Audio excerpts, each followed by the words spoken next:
नमस्ते। आज हम फ्रैक्शंस के बारे में आगे समझेंगे। नया दिन, नई शुरुआत।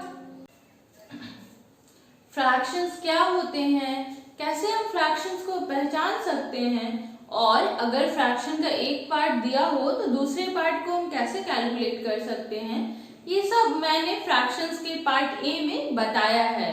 अगर आपने वो वीडियो नहीं देखा है और आप नहीं समझते ठीक से कि फ्रैक्शंस क्या होते हैं, या इनमें से कोई भी बात आप अगर नहीं समझते, तो प्लीज पहले आप उस वीडियो को, जो इस वीडियो का पार्ट ए है, उसे जाके देखें और फिर आप ये वीडियो भी देख सकते हैं। और अगर आप समझते हैं तो चलिए शुरू करते हैं। ठीक है, अब फ्रैक्शंस कितने प्रकार के होते हैं? तो there are 3 types of fractions. Okay, proper fraction, improper fraction and mixed fraction. अब प्रॉपर फ्रैक्शन क्या होता है? तो वैसे फ्रैक्शंस जिनके न्यूमरेटर जो होते हैं वो डिनोमिनेटर से छोटे होते हैं, उन्हें हम प्रॉपर फ्रैक्शंस कहते हैं। That is those fractions whose numerators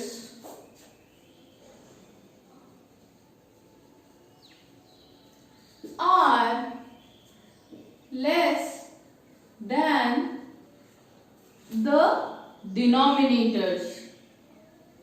अब न्यूमरेटर क्या है या डिनोमिनेटर्स क्या है, ये तो आपको पता ही होंगे। अगर आपको वो भी नहीं पता है तो मैं एक कार्ड यहाँ ऐड कर दूंगी जिसमें न्यूमरेटर्स और डिनोमिनेटर्स पढ़ाया गया है, आप उससे जाके समझ सकते हैं। ठीक है, अब इसका मतलब क्या हुआ? Those fractions whose numerators are less than the denominators, यानी कि वैसे फ्रैक्शंस जिनके जो ऊपर वाले पोर्शंस होते हैं वो उनके नीचे वाले पोर्शंस डिनोमिनेटर से कम होते हैं। ठीक है, जैसे कि 7/18,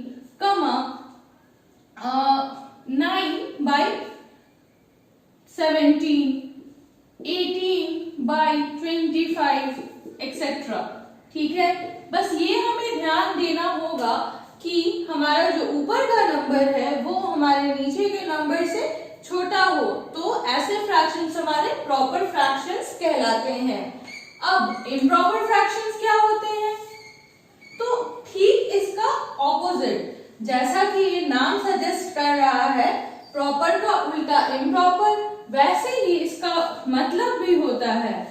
जैसे कि प्रॉपर में हमारा न्यूमरेटर ऊपर वाला छोटा होता था, तो इम्प्रॉपर में हमारा डिनोमिनेटर यानी कि नीचे वाला हमारे न्यूमरेटर से छोटा होगा। तो इम्प्रॉपर फ्रैक्शंस के डिफिनीशंस हम क्या बोल सकते हैं कि those fractions whose denominators are less than the numerators। Okay, या दूसरे भाषा में या दूसरे तरीके से इसका डिफिनीशन हम ये भी कह सकते हैं कि those fractions whose numerator are greater than the denominators। एक ही बात हुई ना, हम ये कहें कि नीचे वाला छोटा होता है बड़ा वाले से, या ऐसा कहें कि बड़ा वाला बड़ा होता है, ऊपर वाला बड़ा होता है नीचे वाले से, एक ही बात हुई। एग्जाम्पल के लिए एक मैं इन्हीं में से उल्टा लेके दिखाती हूँ। जैसे 25/18, ऊपर वाला बड़ा है, या ऐसा कह सकते हैं नीचे वाला छोटा है, जो भी आपको सूट करे। कि बस इतना ध्यान रखना है कि डिनोमिनेटर हमारा लेस होना चाहिए न्यूमरेटर से। ठीक है, तो वो हमारा इम्प्रॉपर फ्रैक्शन कहलाता है। एग्जाम्पल के लिए 25/18, 19/11 एक्सेट्रा।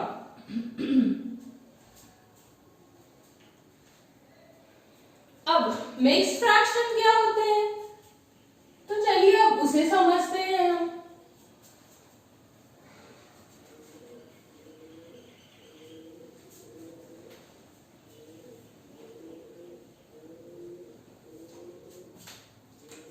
तीसरा क्या था हमारा? Mixed fractions.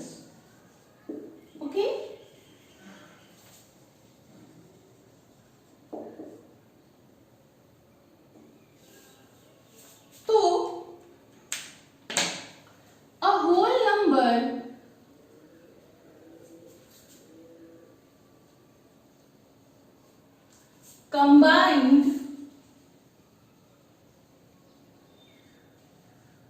with a fraction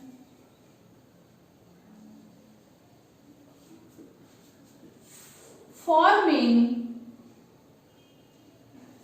a mixed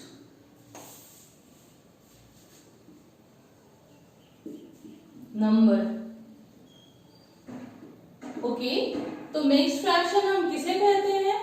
एक होल नंबर एक फ्रैक्शन के साथ जब जुड़ के एक नंबर बनाता है, एक मिक्स्ड नंबर बनाता है, तो उसे हम मिक्स्ड फ्रैक्शन कहते हैं। और जनरली हम उसे मिक्स्ड नंबर के नाम से भी बुला सकते हैं या कह सकते हैं। ठीक, अब इसका एग्जाम्पल क्या हो सकता है? जैसे कि 2 होल 1/4। अब इस नंबर को हम कैसे बोल सकते हैं? तो एक तो हम इसे ऐसे पढ़ते हैं 2 होल, क्योंकि एक होल नंबर है, 1/4 उसके फ्रैक्शन को अलग से। जैसे कि अगर 13 और ऐसे 2/3 ऐसा लिखा हुआ है, तो इसे हम पढ़ेंगे 13 होल 2/3। लेकिन इसका मतलब क्या हुआ? तो इसका मतलब हुआ 2 and 1/4। ओके, अगर 2 होल 1/2 लिखा होता तो वो हो जाता 2 and a half। ठीक है, अब वैसे इस नंबर को हम क्या बोल सकते हैं? 13 and 2/3। Okay, improper fractions can be converted into mixed fractions and vice versa।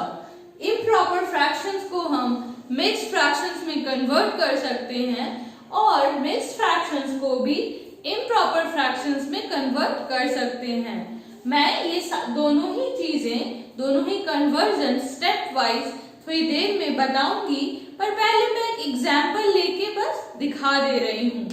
ठीक है, एग्जाम्पल के लिए पहले मैं इम्प्रॉपर को मिक्स में कन्वर्ट करके दिखाती हूँ। तो अगर 18/5 है तो हम पहले क्या करेंगे? पहले 18 को 5 से डिवाइड करेंगे, तो 5 3 15 होता है। तो जो हमारा क्वोशिएंट होगा वो यहाँ लिखाएगा, और 18 में से 15 गया तो 3 बचा, और यही 3 हमारा रिमाइंडर होगा। तो हमें पता है कि मिक्स्ड में हमारा एक होल नंबर होता है और एक फ्रैक्शन होता है। तो जो क्वोशिएंट होगा वो हमारा होल नंबर बनेगा, और जो रिमाइंडर होगा जो कि यहाँ 3 ही है, वो हमारा फ्रैक्शन का न्यूमरेटर बनेगा, और जो डिनोमिनेटर इम्प्रॉपर फ्रैक्शन का था वही हमारे मिक्स्ड नंबर में भी डिनोमिनेटर रह जाएगा। ओके, अब एक ऐसा एग्जाम्पल लेते हैं जिसे मैं इम्प्रॉपर फ्रैक्शन में कन्वर्ट करके दिखाऊंगी, मिक्स्ड फ्रैक्शन को इम्प्रॉपर फ्रैक्शन में। Example 9 whole 3/5। अब इस केस में हम पहले क्या करते हैं? सबसे पहले जो डिनोमिनेटर होता है फ्रैक्शनल पार्ट का, उसको होल नंबर से मल्टीप्लाई करते हैं। तो 9 5 45। अब इस प्रोडक्ट में जो न्यूमरेटर था फ्रैक्शनल पार्ट का, उसे ऐड करते हैं। तो 45 + 3 48। अब यही सम हमारा इम्प्रॉपर फ्रैक्शन का न्यूमरेटर बनता है। ओके, और एज यूजुअल जो डिनोमिनेटर मिक्स्ड फ्रैक्शन में था वही डिनोमिनेटर इम्प्रॉपर फ्रैक्शन में भी हो जाएगा, जैसे कि यहाँ पे 5 है। ठीक है, अब हमें एक चीज का ध्यान रखना है कि प्रॉपर फ्रैक्शंस जो हैं वो मिक्स्ड में नहीं कन्वर्ट हो सकते हैं, सिर्फ इम्प्रॉपर ही मिक्स्ड में या मिक्स्ड इम्प्रॉपर में कन्वर्ट हो सकते हैं। जैसे प्रॉपर का एक एग्जाम्पल मैं लेती हूँ 3/10। अब किसी भी, जैसे इम्प्रॉपर को मैंने जब मिक्स्ड में कन्वर्ट किया था, तो कन्वर्जन के लिए या एक मिक्स्ड नंबर होने के लिए हमारे पास एक होल नंबर और एक फ्रैक्शन दोनों ही होना चाहिए। और जो होल नंबर होता है मिक्स्ड नंबर में, वो हमारा क्या फॉर्म करता है? तो क्वोशिएंट उसको फॉर्म करता है, करेक्ट। लेकिन प्रॉपर में तो पहले से ही जो न्यूमरेटर है वो डिनोमिनेटर से छोटा होता है, तो अगर हम इसे डिवाइड करने जाएंगे तो यही हमारा रिमाइंडर बचेगा और ये हमारा फ्रैक्शन होगा। कोई अलग से क्वेश्चन तो हमारे पास होगा ही नहीं, क्योंकि ऊपर वाला तो पहले से ही छोटा है। और यही वजह है, बहुत ऑब्वियस वजह है कि हमारा प्रॉपर फ्रैक्शंस मिक्स्ड में कन्वर्ट नहीं हो सकता है, सिर्फ इम्प्रॉपर मिक्स्ड में या मिक्स्ड इम्प्रॉपर में कन्वर्ट हो सकते हैं। तो चलिए अब हम कन्वर्जन समझते हैं। पहला कन्वर्जन इम्प्रॉपर फ्रैक्शन से मिक्स्ड फ्रैक्शंस का। स्टेप्स ऑफ कन्वर्जन क्या है? तो पहला स्टेप है divide the numerator by the denominator. चलिए हम एक एग्जांपल ले लेते हैं तो हमें बेहतर समझ आएगा। 25/8, तो रूल के हिसाब से हमें पहले न्यूमरेटर को डिनोमिनेटर से डिवाइड करना चाहिए, तो हमें क्वोशंट और रिमाइंडर मिलेगा। तो क्वोशंट हमारा क्या होगा? 8 3 जा 24, तो क्वोशंट होगा 3 और रिमाइंडर क्या होगा?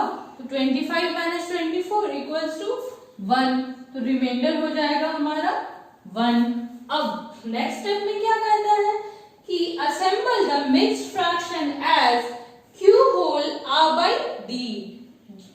तो नेक्स्ट स्टेप में हमें जो मिक्स्ड फ्रैक्शन बनाना है उसको कुछ इस प्रकार असेंबल करना है, लिखना है कि q होल r/di, जहां की q मतलब क्वोशिएंट है, r मतलब रिमाइंडर है और d मतलब आप डिवाइजर भी ले सकते हैं या डिनोमिनेटर भी ले सकते हैं, दोनों सेम ही होगा।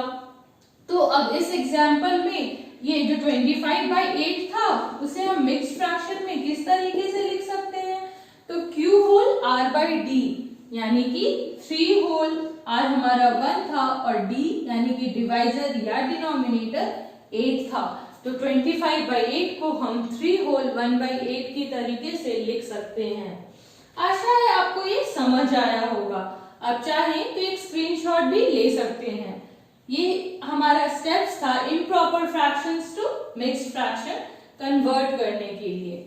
अब हम मिक्स्ड फ्रैक्शन से इम्प्रॉपर फ्रैक्शन का कन्वर्जन समझते हैं। स्टेप्स ऑफ कन्वर्जन क्या है? पहला step, multiply the denominator of the fraction part with the whole number. अब तो हम ये जानते ही हैं कि मिक्स्ड फ्रैक्शन में होल नंबर और एक फ्रैक्शन पार्ट दोनों होता है, दोनों को मिला के मिक्स्ड फ्रैक्शन बनता है। तो चलिए एक एग्जांपल लेते हैं, 9 होल 1/4। ठीक, अब क्या कहता है कि सबसे पहले जो फ्रैक्शनल पार्ट है यानी कि 1/4, उसका जो डिनोमिनेटर है यानी कि 4, उसे हम मल्टीप्लाई करते हैं जो हमारा मिक्स्ड फ्रैक्शन में होल नंबर है उससे। तो यहाँ पे क्या हो जाएगा? हमारा होल नंबर 9 है और डिनोमिनेटर क्या है फ्रैक्शनल पार्ट का? तो 4 है, तो 9 4 जा 36।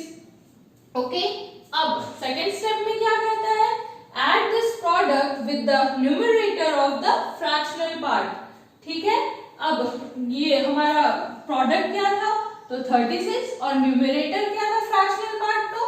तो 1 था, तो इसे हम इन दोनों को ऐड करेंगे, इस प्रोडक्ट को इसके इस मिक्स्ड नंबर के न्यूमरेटर से। ठीक है, तो 36 + 1 = 37। अब थर्ड स्टेप हमारा क्या है? This sum will form the numerator of the improper fraction while the denominator remains the same। कहता है कि जो हम मिक्स से इम्प्रॉपर में कन्वर्ट कर रहे हैं तो उस इम्प्रॉपर फ्रैक्शन का न्यूमरेटर यही सम फॉर्म करेगा। ठीक है, और जबकि डिनोमिनेटर हमारा सेम रहेगा जो कि मिक्स फ्रैक्शन में था, तो इसीलिए 9 होल 1/4 किसके बराबर हो जाएगा? तो 37/4 के। अब मैंने क्या किया? तो सबसे पहले जो हमारा डिनोमिनेटर था उसको होल नंबर से मल्टीप्लाई किया, 9 4 जा 36, और फिर उसमें न्यूमरेटर जोड़ दिया, 36 + 1 37, और जो डिनोमिनेटर था वो तो सेम ही रहता है, तो 37/4। आशा है आपको ये कन्वर्जन समझ आया होगा और आप इसे आगे अच्छी तरह से जब भी जरूरत हो सॉल्व कर सकेंगे। फ्रैक्शंस में इतना ही।